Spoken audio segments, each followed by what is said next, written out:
कृषि तो वैसे पूरे देश के लिए महत्वपूर्ण है, लेकिन बिहार के लिए इसकी अहमियत कुछ खास है। प्रकृति ने उपजाऊ मिट्टी का जो अनुपम उपहार बिहार को दे रखा है, उसके चलते कृषि हमारे लिए स्वाभाविक प्राथमिकता बनी रही है। बिहार सरकार ने इसी तथ्य को पहचानते हुए राज्य में कृषि के विकास को समग्र विकास के एक अभिन्न अंग के रूप में शामिल किया है। राज्य के कृषि विभाग के अथक प्रयास का ही प्रतिफल है कि पिछले कुछ वर्षों में कृषि के क्षेत्र में बिहार ने नए आयाम रचे हैं। राज्य सरकार किसानों के हित में तरह तरह की योजनाएं चला रही हैं और इन योजनाओं के कारगर क्रियान्वयन में जी जान से जुटी है। इन योजनाओं में एक है जलवायु अनुकूल खेती। जलवायु परिवर्तन किसानों के सामने एक गंभीर समस्या है। पिछले कुछ वर्षों में वर्षापात में कमी आई है तथा मानसून का व्यवहार अत्यंत ही असामान्य हो गया है। मौसम में हो रही परिवर्तन के कारण किसानों को काफी कठिनाइयों का सामना भी करना पड़ रहा है, जिसके फलस्वरूप बिहार सरकार कृषि विभाग द्वारा जल जीवन हरियाली के अंतर्गत जलवायु के अनुकूल खेती कार्यक्रम को क्रियान्वित किया गया है। इस कार्यक्रम के तहत पारंपरिक खेती के बदले आज किसान ऐसी फसलों का चयन कर रहे हैं जो मिट्टी के अनुकूल हो, जिसमें पानी की कम खपत हो, अधिक मुनाफा हो। इस योजना के अंतर्गत प्रथम फेज में राज्य के प्रत्येक जिले के 5-5 गांवों को जलवायु के अनुकूल मॉडल कृषि गांव के रूप में विकसित किया जा रहा है। जलवायु परिवर्तन का असर खेती पे पड़ रहा है। आप देखेंगे कि जुलाई के महीने में 60% बारिश हुई और अगस्त में 37% बारिश हुई है और अक्टूबर में करीबन 83% बारिश हुई है। तो जिसके चलते किसानों को काफ़ी नुकसान उठाना पड़ रहा है। अभी हम लोगों ने जो है धान गेहूं पे आधारित फसल का जो है जलवायु परिवर्तन का इसमें भी असर देख रहे हैं। तो जलवायु अनुकूल कृषि कार्यक्रम चला रहे हैं हम लोग। उसके तहत यही करीबन ज़िले के 5 गांव में यह जो है हम लोग ट्रेनिंग के तौर पे इसको हम लोग देख रहे हैं और आसपास के किसानों को हम लोग बुला करके वहाँ पे ट्रेनिंग करा रहे हैं, ताकि जो जलवायु परिवर्तन हो रहा है उसके अनुसार हमारा किसान जो है खेती कर सके और अपने आप को जो है स्थापित कर सके।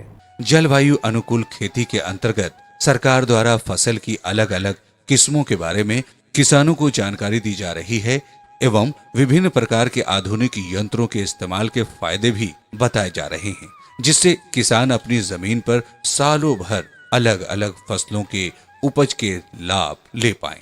पर्यावरण का जो संकट उत्पन्न हो रहा है, जलवायु में परिवर्तन हो रहा, उसमें इस परिवर्तन में कमी आए, इन सब चीजों को ध्यान में रखते हुए हम लोग काम कर रहे हैं और इसी के अनुरूप जैसा वातावरण पर्यावरण की जैसी स्थिति उसी के अनुरूप हम कृषि के क्षेत्र में जाएं और उसी के अनुरूप क्या खेती होनी चाहिए, किस प्रकार खेती होनी चाहिए, इसके बारे में अवेयरनेस लाना, जागृति लाना और प्रयोग के जरिए लोगों को दिखा देना कि देख लीजिए ये आपकी आमदनी को बढ़ाएगा और आपके हक में।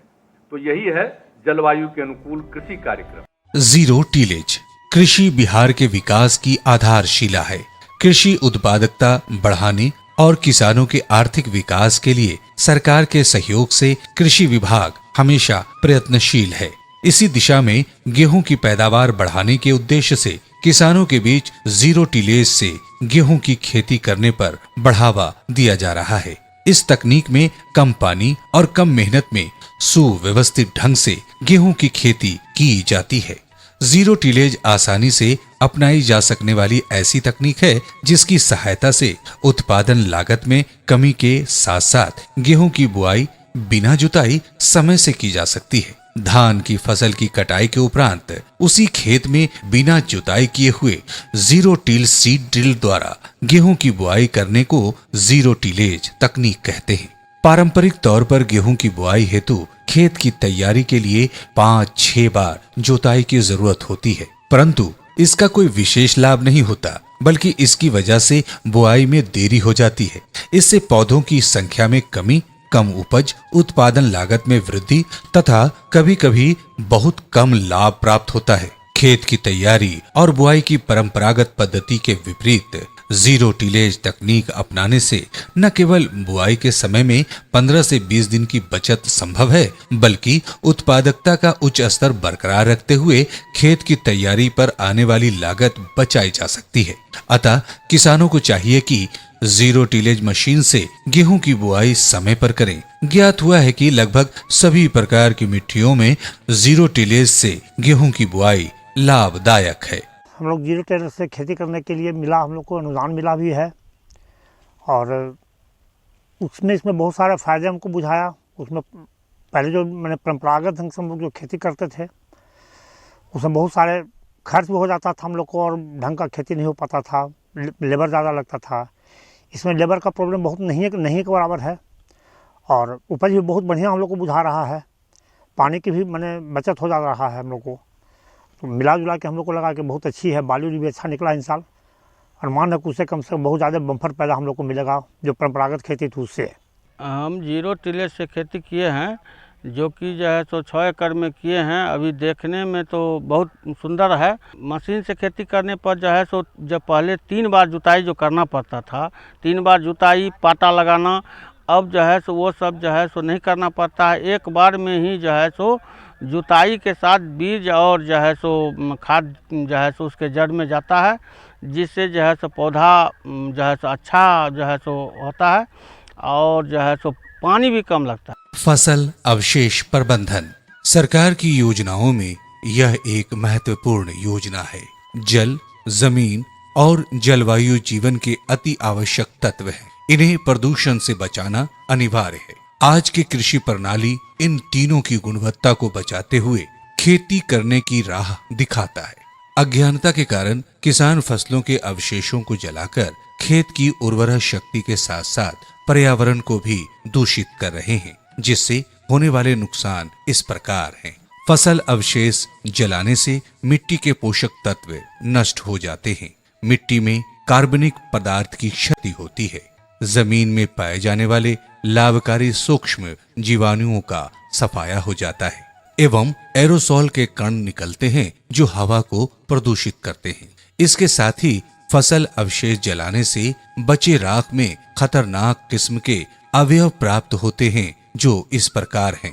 1 टन पुआल जलाने से 199 किलोग्राम राख, 3 kilogram particulate matter, 1460 kilogram carbon dioxide, 2 kilogram sulphur dioxide एवं 60 किलोग्राम कार्बन मोनोऑक्साइड जैसे हानिकारक तत्व प्राप्त होते हैं, जो मिट्टी के साथ साथ जलवायु को भी नुकसान पहुंचाते हैं। फसल अवशेष को जलाने से स्वास्थ्य पर भी बुरा प्रभाव पड़ता है। बिहार सरकार कृषि विभाग द्वारा किसानों को फसल अवशेषों के सही प्रबंधन के बारे में जागरूक किया जा रहा है। धान के पुआल, खूंटी, भूसा आदि को वर्मी कंपोस्ट निर्माण में गोबर के साथ प्रयोग कर जैविक खाद बनाया जाता है। साथ ही फसल अवशेषों का उपयोग मल्चिंग तकनीक में भी किया जा सकता है। इससे खेत की नमी बनी रहती है और सिंचाई जल की भी बचत होती है। यदि 1 टन पुआल को मिट्टी में मिलाते हैं तो नाइट्रोजन 10 से 15 किलोग्राम, पोटास 30 से 40 किलोग्राम, सल्फर 5 से 7 किलोग्राम, ऑर्गेनिक कार्बन 600 से 800 किलोग्राम जैसे पोषक तत्वों की प्राप्ति होती है। बिहार सरकार द्वारा किसानों को फसल अवशेष जलाने के बदले उनका खेतों में प्रबंधन कर खाद के रूप में उपयोग करने को प्रोत्साहित करने के उद्देश्य से खेती के विभिन्न प्रकार के यंत्रों के प्रयोग को भी बढ़ावा दिया जा रहा है, जिसमें reaper cum binder, straw baler, happy seeder, rotor mulcher, straw reaper एवं सुपर सीडर आदि प्रमुख हैं, जिस पर सरकार द्वारा अनुदान भी दिया जाता है। अगर मान लीजिए कि फसल की कटनी के बाद उसमें आग लगा दे रहे तो कितना नुकसान हो रहा है, उसकी कीमत अच्छी किसानों को मिल जाए। अगर उसको पता चलेगा कि भाई हम जलाएंगे नहीं, जो कुछ भी हमारा है उसको निकालेंगे और उसको इकट्ठा करेंगे, तो ये भूसा है या अन्य प्रकार से भी जो इसका उपयोग होगा कई प्रकार से इसका उपयोग होगा, उसके लिए उनको आमदनी हो जाएगी। जैसे अनाज बेचते हैं उससे आमदनी है, उसी तरह से फसल अवशेष से भी उनको आमदनी हो जाएगी। धान की बुआई हुई थी इसमें और कटिंग हुई थी रीपर से, तो इसका इतना बड़ा बड़ा डंटेल था, इतना बड़ा बड़ा, तो उसको जलाया नहीं गया, रोटावेटर से इसको काटा गया और काट के फिर शेड्यूल से इसको करके फिर वेस्ट कंपोजर चला गया। देख दिए टूट जा रहा है, ये कंपोस्ट खाद के रूप में। ये अभी तो नहीं, लेकिन अब अगला पटवन होगा तो ये टोटल कंपोस्ट की खाद में आ जाएगा। ये अभी गेहूं की बुआई 25 दिन 26 दिन हुई है, इसकी बुआई की हुई, और उसके बाद जैसे ही होता है तो फिर अगला पानवन में ये पटेगा और वेस्ट डिकम्पोजर चलेगा, तो टोटल सड़ पूरे खेत में ऐसा किए हुआ गया धान काट के और ऐसे कर दिया गया। जलाने की आवश्यकता नहीं है इसमें, ये फसल अवशेष किया गया है और इससे जो फसल है ये ज्यादा हरा भरा रह रहा है। मशरूम की खेती, इसके साथ ही बिहार के किसानों को खेती के अतिरिक्त नए नए उद्यमों के बारे में जागरूक किया जा रहा है, जिससे किसानों को खेती के अतिरिक्त भी आय हो सके एवं उनकी आर्थिक स्थिति में भी सुधार आए। ऐसा ही एक उद्योग है मशरूम की खेती, जिसे अपनाकर किसान कम जगह और कम लागत में अच्छी कमाई कर सकते हैं।